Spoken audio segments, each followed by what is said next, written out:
মনে হয় আওয়ামী লীগের খারাপ সময় আসতে চলেছে। দেখুন, বাংলাদেশের ছাত্র জনতা যারা এই দেশটাকে এই মুহূর্তে স্বাধীন করেছে তারা কিন্তু মোটেও এটা চেয়েছিল না যে তারা প্রতিহিংসার রাজনীতি করবে। কিন্তু এই মুহূর্তে আওয়ামী লীগ বা তার সমর্থক যারা রয়েছে তারা যেই কাজগুলো শুরু করছে বিগত ১ মাস ধরে বা তারও মানে স্বাধীনতার পর যে মাসগুলা গেল, যে ৩ মাস ধরে যেই কর্মকাণ্ডগুলো তারা ঘটিয়ে গেছে। তো এটাকে কেন্দ্র করে এখন মনে হচ্ছে যারা ছাত্র জনতা রয়েছে, বিশেষ করে সমন্বয়ক যারা রয়েছে তারা কিন্তু খুব কঠিন একটা পদক্ষেপ নেবে। তো আপনাদের হয়তোবা নিজেদের কপাল নিজেরাই পোড়ালেন। তো কি বলা হচ্ছে আপনাদের বলি।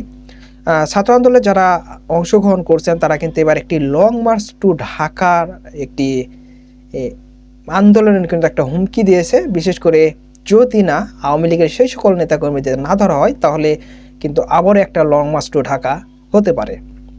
আর কেন আর বিশেষ করে সরকারও এখানে মত প্রকাশ করবে এর পিছনে কারণ রয়েছে। কারণ সরকারকেও কিন্তু এই মুহূর্তে আওয়ামী লীগের যারা নেতাকর্মী রয়েছে, বিশেষ করে আওয়ামী লীগের যেগুলো নেতাকর্মী রয়েছে তারা কিন্তু এই মুহূর্তে অনেকটাই উত্তেজনার ভিতর রেখেছে এবং বিশেষ করে বাংলাদেশকে অস্থিতিশীল করার জন্য যা যা করা প্রয়োজন তারা কিন্তু সেগুলো করে যাচ্ছে।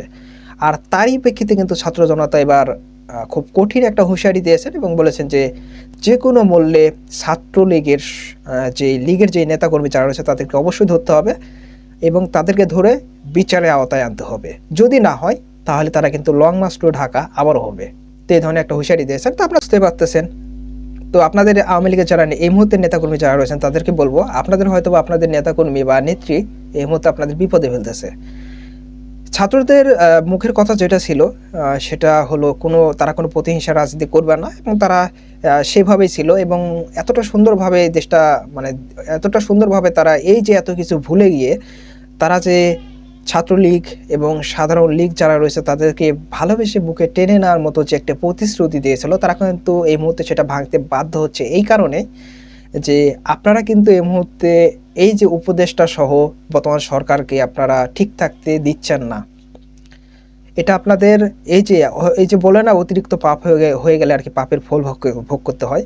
তো ব্যাপারটা আসলে সেইরকমই। আপনারা যা শুরু করছেন এই মুহূর্তে আসলে এরপর আর কি তারা যে চুপ থাকবে এটাও কিন্তু এই মুহূর্তে তারা পারতেছে না। আপনারা শান্তিপূর্ণভাবে যেকোনো কাজই করতে পারেন কিন্তু বাংলাদেশ নিয়ে এভাবে রাজনীতি করা, বাংলাদেশকে এভাবে বিপদে ফেলা, বাংলাদেশের জন্য হুমকি হয়ে ওঠা এটা আসলে মোটেই কাম্য নয়। আমরা প্রত্যেকেই বাংলাদেশের নাগরিক এবং আমরা প্রত্যেকেই দেশকে ভালোবাসবো। কোনো রাজনৈতিক দলকে ভালো না বাসে নিজের দেশটা কীভাবে উন্নত হবে সেদিকে আমরা দেখব। তো বোঝাই যাচ্ছে যে ছাত্রলীগের যারা নেতাকর্মী রয়েছেন তাদের কপালে কিন্তু আরও দুঃখ আসতেছে। সবাই তো আর কি পালাতে পারে নাই। বিশেষ করে যারা বাংলাদেশের মধ্যে রয়েছেন তাদের কিন্তু কপাল খারাপ যাচ্ছে। তো দেখা যাক কি হয়।